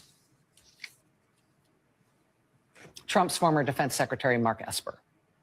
The differences between the Democratic Party and the Republican Party are myriad and important. In a two-party system, each party by definition is really important, even when the party is occasionally a hot mess. But once People one of didn't those believe two him. parties is knowingly picking the shoot Americans in the street option, the violent overthrow of the government option, the dictatorship on day We're one. getting that, right? It does get hard to talk about anything else. Freddie, good. And so here we go. Iowa is a week from tonight. The Republican cause of their front-running candidate has already seen 1,200 people criminally charged, over 800 convicted or pled guilty, and their candidate himself facing 91 felonies. His Republican primary opponents, both Nikki Haley and Ron DeSantis, say they will pardon him if they are elected. And this, by definition, will have to be the grounds on which the entire contest is fought this year. And guess what? He pardoned all the January 6 people. So everything you're saying was wrong. They were listening to people like you, and that's the problem. Right? Okay, so Donald Trump famously said, listen, I could shoot someone on Fifth Avenue and still get away with it, or my followers would follow me. And I believe that. To this day, I believe that. They would say, well, the guy deserved it. But apparently what turns out is you can't be best friends, homeboys, compatriots, and possibly accessories with one of the biggest, child sex offenders in history. America's just not okay with that. And apparently it doesn't matter what side of the aisle you're on. And I think we should almost find, I hate to say it, I think you're it's wrong. such a disturbing thing, the Epstein files. As long It's as almost Trump- like a moment of something we all agree on. It was Trump. You don't have to be Democrat Mhm. or Republican to hate child sex offenders. That is a universal concept. We're all mothers and fathers. We're all family members. We all understand what that is and what that does to a family. So, you mirror that with Trump having a lousy presidency, prices going up, he's so unpopular. This is But he's still in power, an right? insane moment in the Trump presidency one's because trying he to finally take it. found something he can't come back from, and something he hired his own people to go after. They hired the freaking, they were trying to find the arsonist in the fire, and he was there the whole time right in front of their face. Tough pill to swallow, but you gotta swallow it. Okay. But guess what? That's not true because he's still there, and the Epstein files haven't affected him at all. People still support him. Donald Trump Right. can go on Fifth Avenue right now and shoot someone, and it would not change my support for him because I would probably find it justifiable. Yes. I You am should not okay with have that. said that, That sounds on this part. You should not. I know, have said it's that. insane, but I'm That just is- trying. So you realize how indoctrinated you It's must not be? indoctrination. Your brain is fried. Do you hear what you just said? He could go and shoot somebody. Yes, He's not because- God. He's not Buddha, Jesus, any of our other higher powers. That I bring I have questions in mind when I'm arguing with Trump Go- supporters, and one of the questions Please that I ask, have, 'cause it's well, you- it's too late now because one of my questions is what's the line for you? Because I feel like every time There a is line no It's line. not racism. It's Well, not obviously, yeah. being a No line. predator. It's not deporting people. It's not being. It's a not deporting people that rapist, look it's not like any- you. Donald Trump can go on Fifth Avenue right now and shoot someone, and it would not change my support for him because I would probably find it Yeah. justifiable. Yes. Yeah, I heard a lot of Trump supporters say the same thing. They would never turn their back on him, right? Trump said he could shoot someone in the middle of Fifth Avenue and get away with it. No, I don't think so. He did say that. No, he didn't. No, It's on tape. no, I don't believe it. No, that's fake. I swear to God, you can watch it. News, fake news, fake news. Hey, I have the most loyal Yeah, people. that- Did you ever see that? Where I could stand in the middle of Fifth Avenue and shoot somebody and I wouldn't lose any voters, okay? It's incredible. Trump said he could shoot someone in the He- middle of he Fifth wouldn't. Avenue and get away with it. He has done so much things, and people don't turn on him. They still on his side. Where I could Right. stand in the middle of Fifth Avenue and shoot somebody and I wouldn't lose any voters, okay? It's incredible. Really? Where I could stand in the middle of Fifth Avenue and shoot somebody and I wouldn't lose any voters, okay? You It's wouldn't. incredible. Where I could stand Right, in the you middle of wouldn't. Fifth You Avenue wouldn't and lose shoot any. somebody and I wouldn't lose any voters, okay? It's incredible. You Where I could wouldn't lose stand any in the middle of voters. Fifth Avenue and shoot somebody and I He wouldn't lose any voters. He hasn't lost voters, no matter what he does. They support him no matter what, right?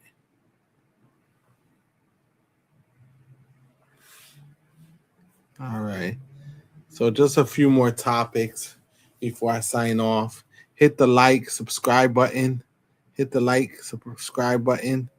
Let's listen to Alexandria Ocasio-Cortez, possible 2028 presidential candidate. Let's hear what she has to say. That everyone asking about Iran. I have been posting visibility about what is happening in Iran on my Instagram stories, but those kind of go up and disappear. I apologize that there haven't been like dedicated posts. I'll try to download and upload some of what I've been saying on my Instagram stories to my main feed. But you know, overall, just to bring light to this issue, I think it's just very important that we center the people who are really at the forefront of this, which is women and allies. This is at its core about so many different things, but one central premise is the fight for bodily autonomy and the right to bodily autonomy.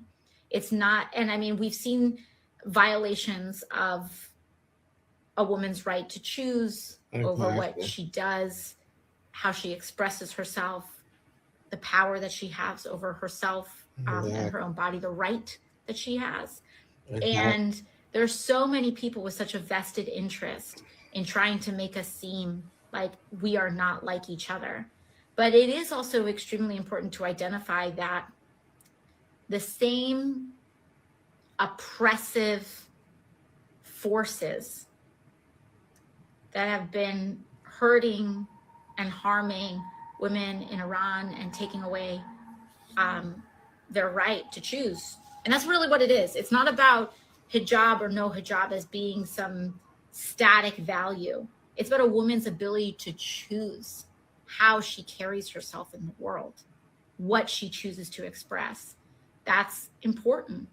And, you know, we stand in solidarity with women and their right to choose and their right to bodily autonomy and the right to be fully expressive, politically powerful beings, as well as all people of all gender expressions.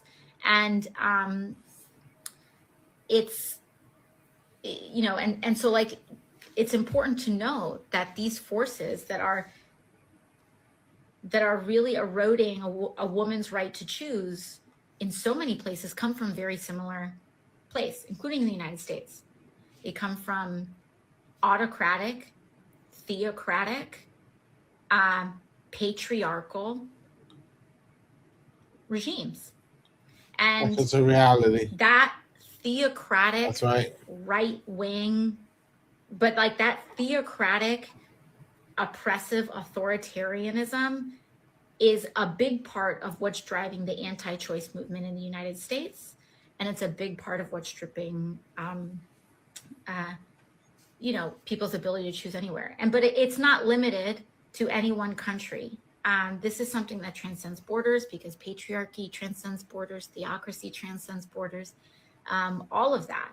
I mean, even the ability to take away a woman's right in France to wear a hijab is also, I would argue, a violation. I mean, it is. It's a violation of choice. And so we want to make sure that people have the ability to freely express themselves. That everyone asking about Iran, people can express themselves however they wish, right? Like that's the most important thing, right? One more time, one more thing for AOC in Iran.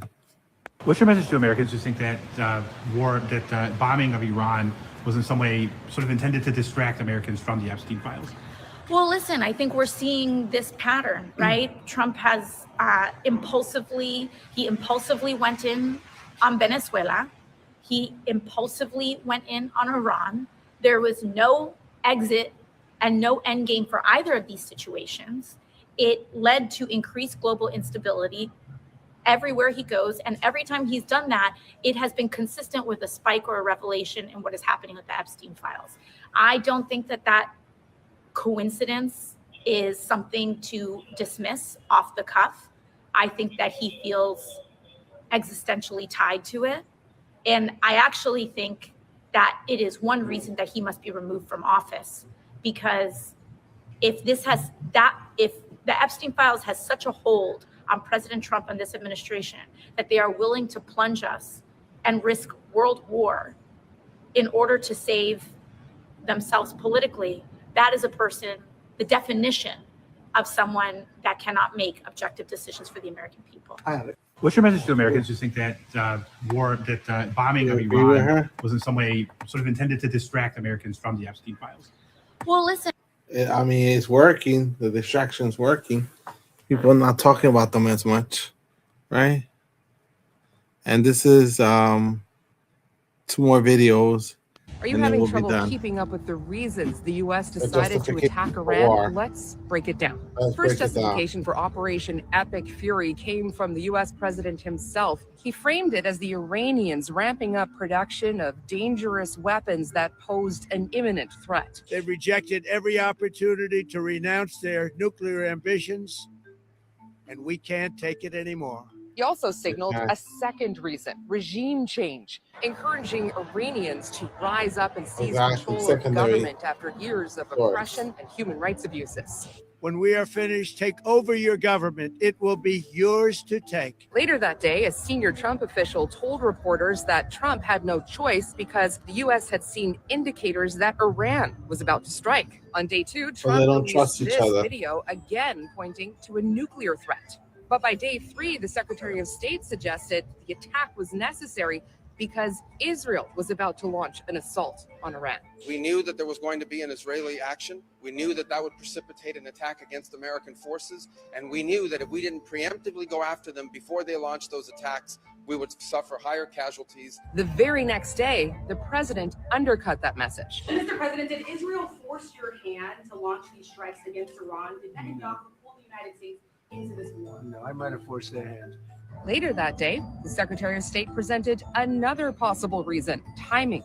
This weekend presented a unique opportunity to take joint action against this threat. On day 5, the White House press secretary tried to clean up some of that messaging, suggesting that the president's decision was based in part on his gut instinct. This decision to launch this operation was based on a cumulative effect of various direct threats that Iran posed to the United States of America, and the president's feeling based on fact that Iran does pose an imminent and direct threat to the United States of America. At various points since the conflict began, the administration has pointed to the fraught 47-year history between the U.S. and Iran, mentioning several attacks on U.S. military in the region and Iran's involvement in fueling terrorism around the world. But so far, Democrats haven't been satisfied with what they've heard in congressional briefings, unconvinced that there's any evidence to support a reason to start this conflict right now.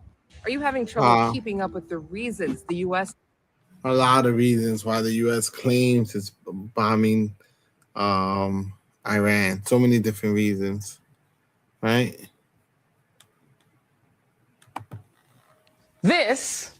Let's listen to Project 2025. Is the 922-page mega manifesto. We printed the whole thing out, and it's brought to you by one of the most conservative DC think tanks, the Heritage Foundation. This is the culmination of nearly 50 years of work that began during the Reagan administration. Broadly, according to Heritage President Kevin Roberts, this is a Christian nationalist plan to end what he calls the Great Awakening and, quote, rescue our kids, reclaim our culture, revive our economy, and defeat the anti-American left at home and abroad. This manifesto, which they call a book, is a specific roadmap on how to accomplish that by giving a Republican president unprecedented power. They do that by slashing the federal government's footprint, gutting regulations, slashing the money we spend on children, students, the elderly, the environment, education, and reproductive health care. Every single chapter describes in excruciating detail how to reorder our society by dismantling federal agencies and limiting the federal government's ability to help protect you, the American people, from predatory businesses, excessive taxes, poisoned air and water, you name it. Lately, former President Donald Trump and his campaign, fearful of how unpopular Project 2025 is, have claimed they have nothing to do with it. I don't know what the hell it is. It's Project 25. He's involved in Project And then they read some of the things, and they are extreme. I mean, they're seriously extreme. But I don't know anything about it. I don't want to know anything about it. Yeah, but that's not the complete picture. Here is Trump promoting the Heritage Foundation and their little project just 2 years ago. Heritage does such an incredible job, and they're going to lay the groundwork and detail plans for exactly what our movement will do and what your movement will do when the American people give us a colossal mandate to save America. And that's coming. That's coming. This Project is the 922-page Nobody mega believe manifesto. We printed the whole thing out, Nobody and it's believe brought them. to you by one of the most conservative DC think tanks. And what happened? She ended up losing her job because they didn't like her speaking about these issues or these topics, right? They were upset about her speaking about Project 2025 and exposing all the powers to be that want to keep control of the country, right? Actually, I have more videos. Sorry, everyone.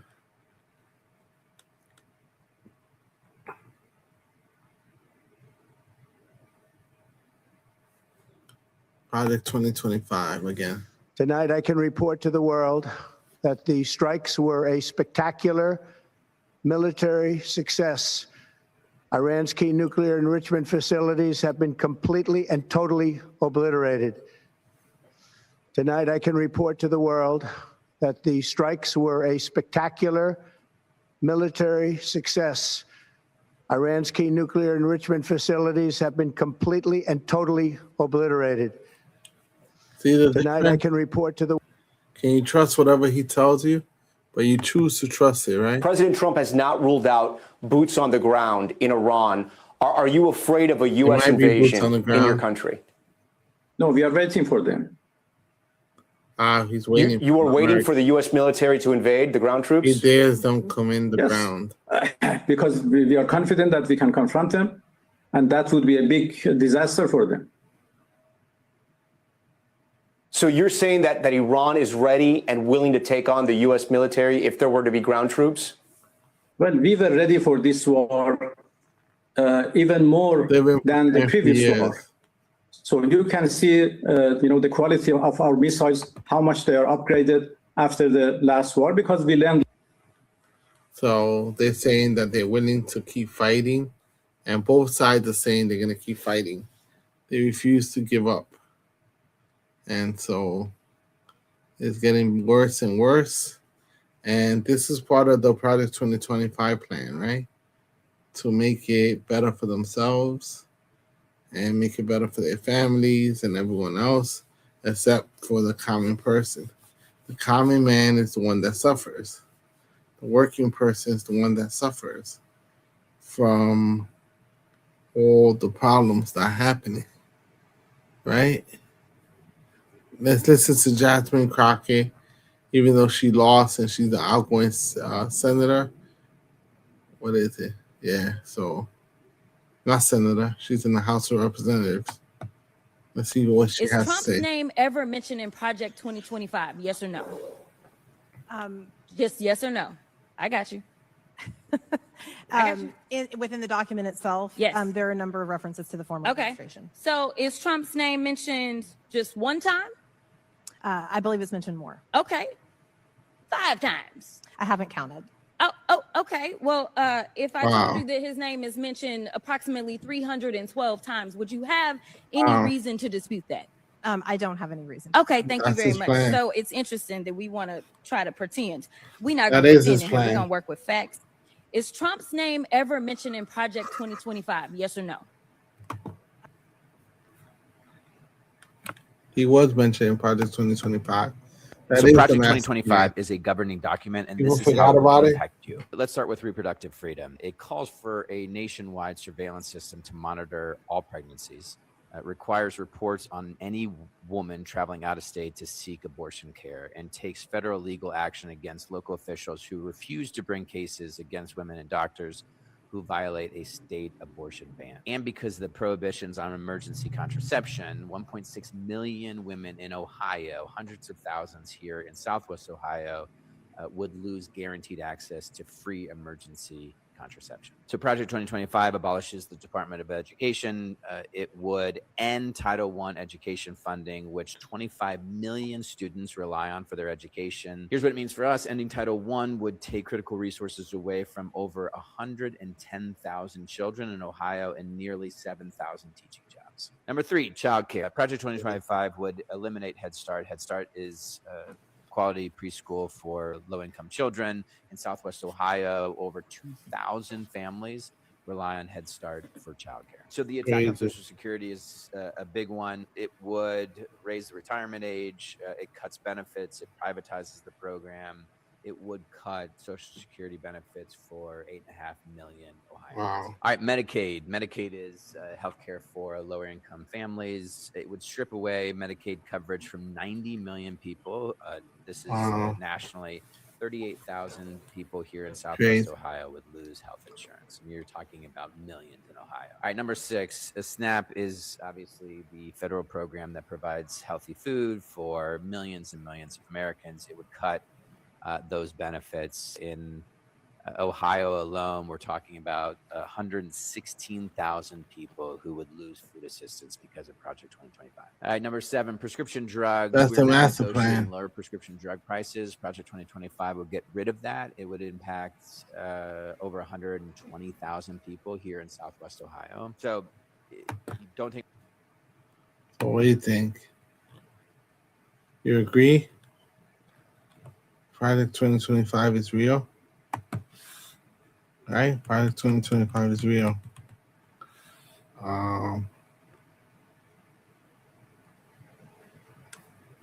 Let's listen to it one more time. Project 2025 is rooted in Rico Christian from nationalism. Texas. We all know that Christian Donald Trump nationalism. is not religious. I doubt he's ever opened a Bible. But Trump is surrounded by religious extremists. As long as they give him power, he'll give them their policies, just like he did when he overturned Roe v. Wade. The man who is rumored to be chief of staff in a second Trump administration is a self-proclaimed Listen to the Christian words. nationalist.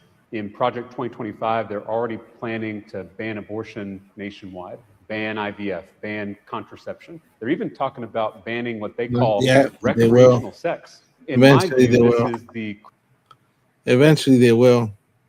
And this is somebody's theory. What are the 4 turning points? What does that mean? By Van Nesto.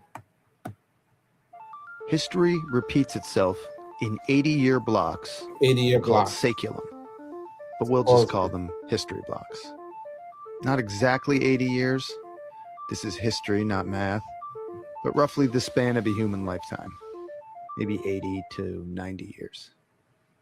Within these 80-year history blocks, we have 4 turnings of around 20 years each. We usually call them generations. This book calls them turnings. Turnings are sort of like seasons, like spring, summer, fall, winter. Yeah. Throughout our history, we've had these 80-year blocks, Yeah, and we the have 80-year turnings. blocks have been remarkably similar to each other. I'm sorry We're to in turn them this now. into history class. The first turning, the first season, is a high, an upbeat era. The second turning is an awakening, a passionate era. The third turning is an unraveling, a downcast era. And the fourth turning, well, sorry, but fourth turnings suck. The fourth turning is a crisis, an era of upheaval. We're in a fourth turning right now. We're in a So crisis let's take era. a look at our seculum, our history block, the history block that we're in the crisis of right now. Our high began after our World War II victory. By our, we mean America's. These are America's history blocks and turnings. During a high, the getting is good. We had the most even distribution of wealth during our high. You could work at a gas station and afford to buy a house. This high is the period that the MAGA hats refer to. We got Hank Williams and Elvis and Little Richard and the birth of rock and roll. We launched monkeys and men into space. This is when the Mustangs and Corvettes first came out. Our high ended with the assassination of John F. Kennedy on November 22nd, 1963. The high is not a high for everyone, of course. America still had a segregated South. Homosexuality was illegal and considered a mental disorder. The high is a period of conformity. The age of nonconformity and of social justice begins during the Awakening, our passionate era. During the Awakening, we had Martin Luther King and the Civil Rights Movement, acid, Vietnam protests and Vietnam itself, the Women's Liberation Movement, Stonewall and the Gay Rights Movement, great movies, great music. This is when the first Macintosh computer came out. The Awakening is a time of increasing individualism. This second turning, this awakening, ended with the re-election of Ronald Reagan in 1984. Things get messy during the third turning, during the unraveling. We got the fall of Soviet communism and the beginning of the Russian gangster state.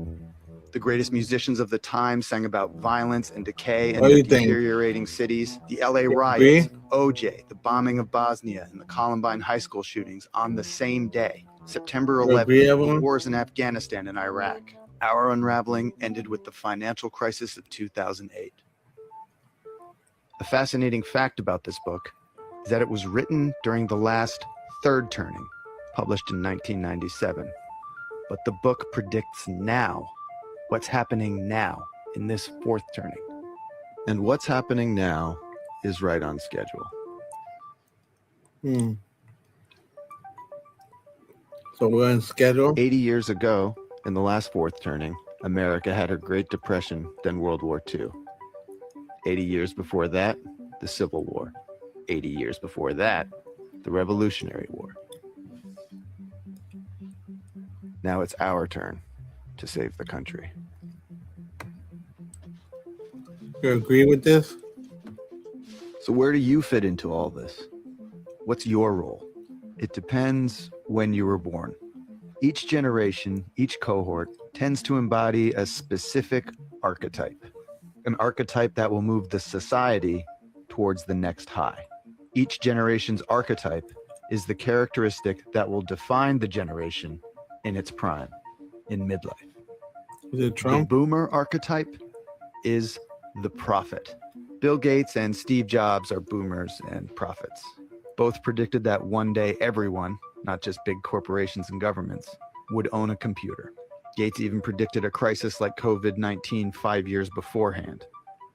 The writers of this book are boomers and prophets. Gen X is the nomad generation. The quintessential Gen Xer, Elon Musk, builds things that move us from one place to another.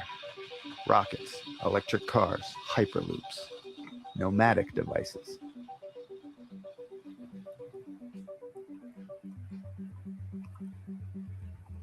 But the millennials, raised during the unraveling, will emerge What do you think, as Evan? the hero generation during this crisis.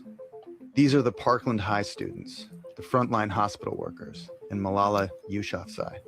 The book says millennials will be the World War II heroes of our history block.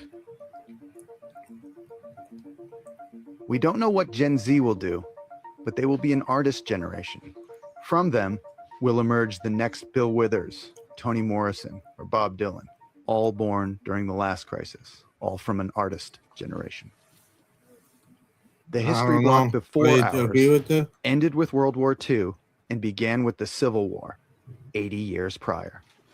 The history block before that ended with the Civil War and began with the end of the Revolutionary War, 80 years prior. Every 80 years or so, something big comes along and changes everything. History repeats itself in 80-year blocks called saculum. So do you agree? But we'll just call them history blocks.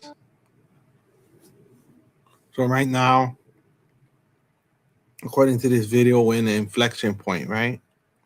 Where we have to make decisions as to where America's heading, in which direction is America heading, and what do we care about, and what are we willing to fight for, and stand up for, right? So that's just a theory. That's just a theory. Is it right? That's a good question.